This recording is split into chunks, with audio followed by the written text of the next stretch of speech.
Bava Batra Daf Ayin Chet Amud Bet, Truth and Self-Mastery, Elu HaMoshalim Bitzrem, where we deal with a piece of Gemara that's perhaps the most quoted Gemara by the Baalei Musar, the teachers of self-mastery, is this piece of Gemara, and it's very appropriate for Elul, so I couldn't not focus on this particular piece of Gemara, which is based on two simple psukim in Parshas Chukat.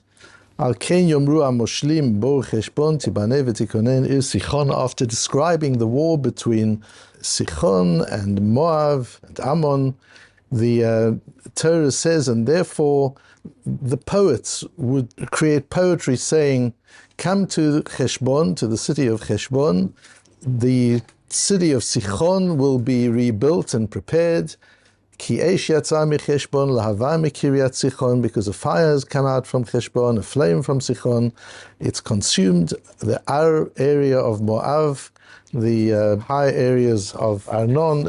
It's a piece of writing in the Torah that doesn't seem to be terribly relevant.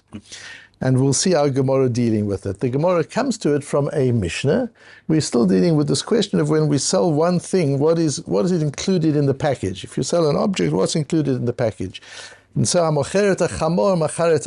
Mishnah says, if you sell a donkey, then you've sold the baby donkey as well. If it's a mother donkey and she has a little donkey, then you've sold them both. But if you sell the cow, you haven't sold the calf as well. The Gemara goes on to why the difference, and then the Gemara discusses, and that's because of the wording and the way it's understood. But then the Gemara goes on to why the baby donkey is called a sayach shemahalech achar sicha na'ah. Says the Gemara, a strange thing, because a little donkey is semi-domesticated, and a domesticated animal doesn't have to be forced to go one way or another. You don't have to whip it, you don't have to beat it. You can just call it, you can make a little noise, and the donkey will come like a domesticated animal will come. For that reason, it's called a sayach. Rabbi Shmuel bar Nachmani, in the name of Rabbi Yochanan, goes into a whole piece of drasha, of learning a deeper meaning of these psukim that we started with, which includes a reference to following the sicha na'ah, the little donkey that goes after pleasant conversation. That's not a compliment for the donkey in a way, as we'll see. Al ken yomru hamoshlim. What does it mean when the Torah says Al ken yomru hamoshlim? So I brought you a Ravi Abad down at the bottom. The Ravi Abad was the father-in-law of the Ravid. He's known as the second Ravid. He was in the 12th century in Provence. We've had him before. And he says it's quite clear that we don't need these psukim just to tell us historical facts. So clearly Moshe Rabbeinu is teaching us something deeper than that. What is Rabbi Yochanan teaches? What is it teaching? The word moshlim means hamoshlim elu hamoshlim biyitzram. Who is a true ruler, a moshel? So moshel can be a Baal Moshel, a person who makes up poetry and proverbs, or it can be a moshel, a ruler, but it's a ruler of oneself.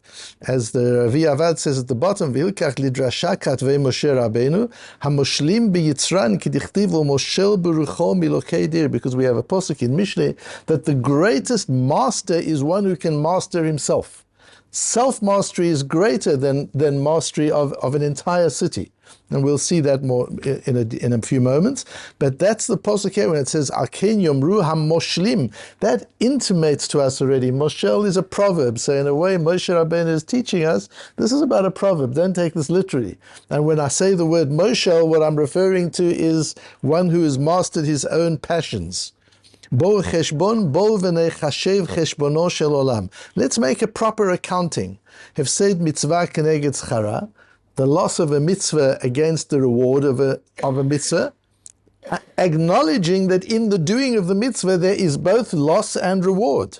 Don't try and fool yourself. Don't think that a mitzvah is all good. There's an investment in a mitzvah. There's a cost to a mitzvah. Acknowledge it, but just compare it to the reward.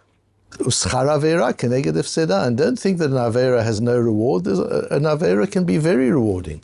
Be willing to acknowledge that an avera can be rewarding, but compared to the cost, it's not worth it. So do a proper cost-benefit analysis and acknowledge what is the cost, what is the benefit, look at the two together, and then make your choices. The Gemara goes on working on all these words, and then it has an interesting reference afterwards when it says, Ulahava mikiryat Sichon, and a flame will come out of the territory of Sichon, Mikiryat Tzadikim Shinikru'u Sichin.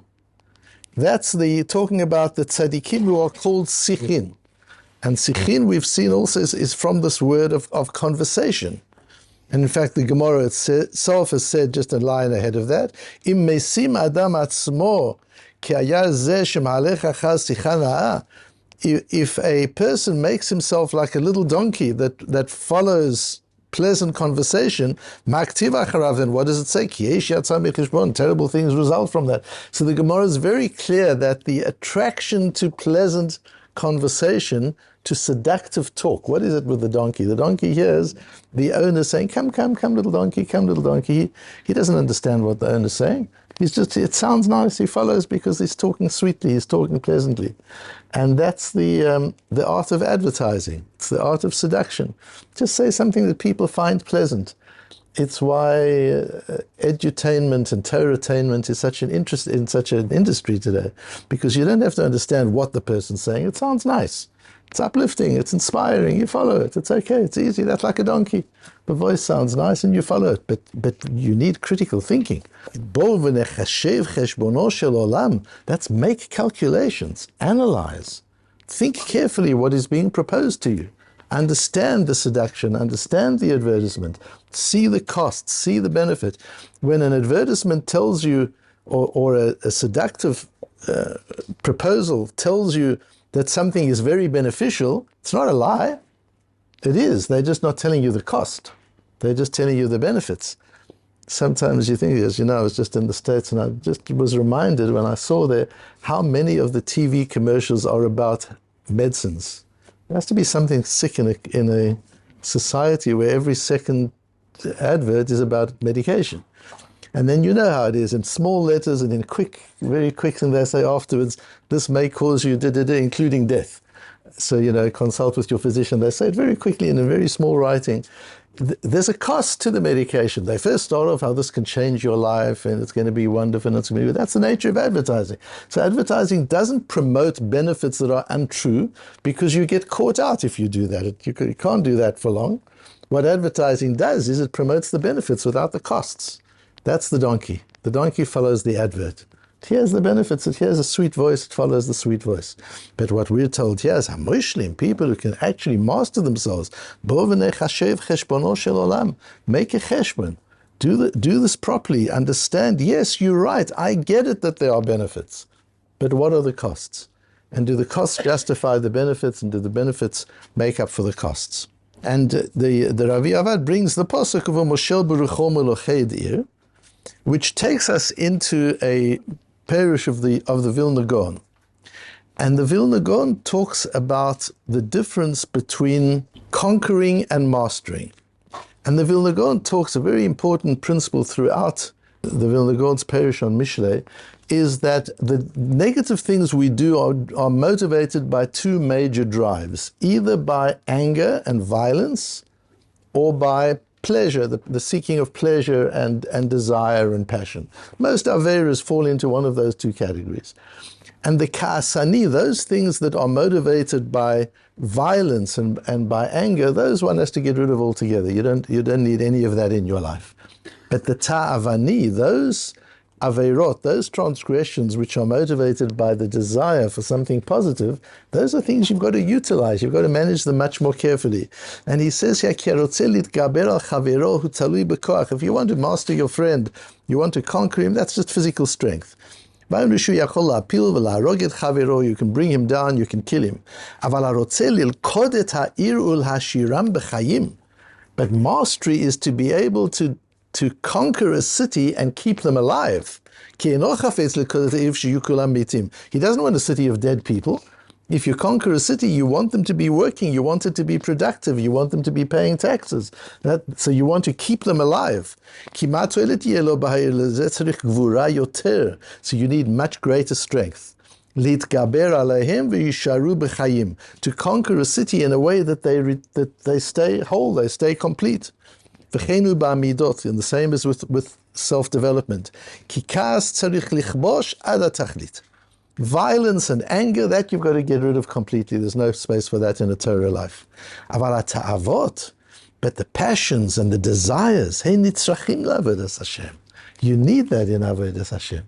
The Tel Zerov would say that if you annihilate your passions, it's part of suicide. You're actually committing suicide.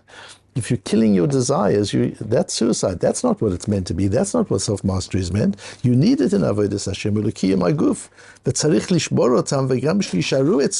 You need to conquer them, but keep them alive. That's why somebody who has patience is better than a gibor. Somebody who can rule over his passions is better even than one who can conquer a city.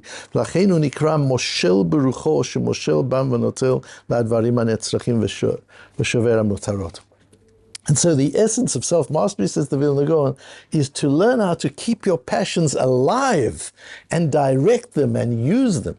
Tel Zerov says it in the case where we're told that Yosef, when he was sent off to Mitzrayim, Hashem created a miracle and the camels were carrying perfumes and fragrances and spices instead of the usual skins and oil, so that he would have a pleasant experience, so that the journey would be pleasant.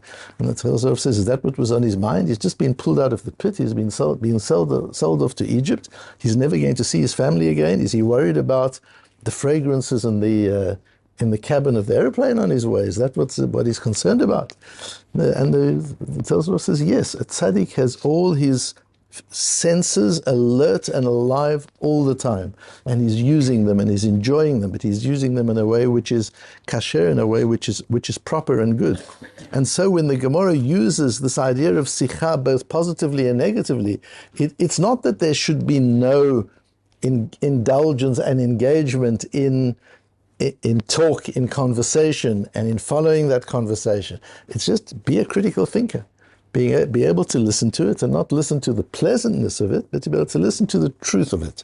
Reb Simcha Zissel says, "Vakashat ha'emet hi yesod kol haTorah kula," because the foundation of all of the Torah is to learn how to pursue truth, to be a critical thinker, to be able to look at something that sounds seductive, whether it's something that's a voice in your own mind or it's a voice coming from somebody else or something else, to be able to hear it and critically analyze it and decide whether this is emes or it isn't emes.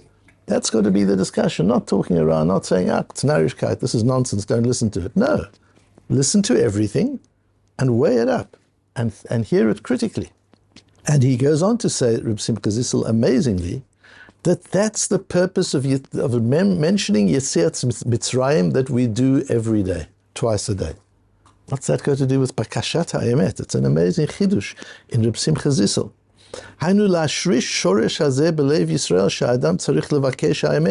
The reason we say at the end of Kriya Shema every morning and every evening, the reason that we say that is to remember our function is to pursue truth, to be able to listen critically, and to be able to analyze and to decide if something is true or not. And don't allow one's desires to keep us away from the truth, because he says that's what Paro did. When things got easy, the Makos came, and when the plagues were heavy on Paro, he knew what he had to do. He had to let the Jews go. Then it eased, and now he starts persuading himself that it's not so bad and what he's doing is not wrong. וזה פרט קטן מאשר ערכנו השם במקום שיש להעריך בשורש אמונת עם סגולה, היינו יציאת מצרים שאנו מזכירים באיזה פעמים ביום. We mention this twice so as to teach us this principle of על כן יאמרו המושלים על רצונם בו ונחשוב חשבונו לשלום, פירוש חשבון צדק הפסד מצווה כנגד שכרה. The righteousness of investment in a mitzvah, considering the benefit from the mitzvah.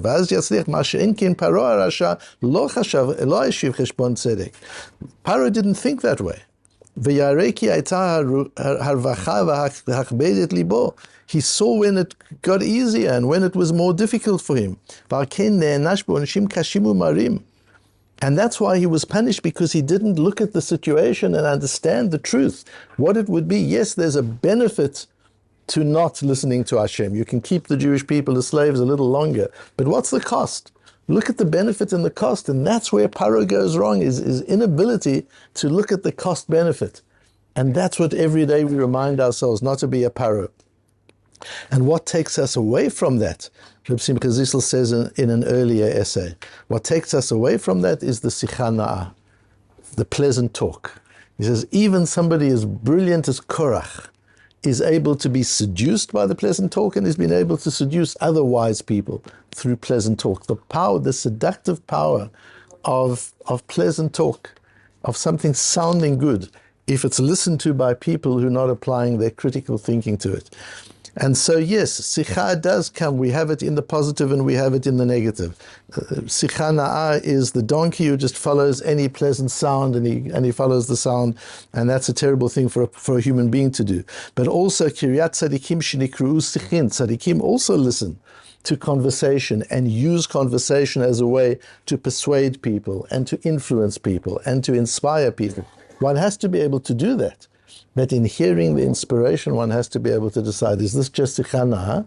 Is this just pleasant sounding words that make me feel good?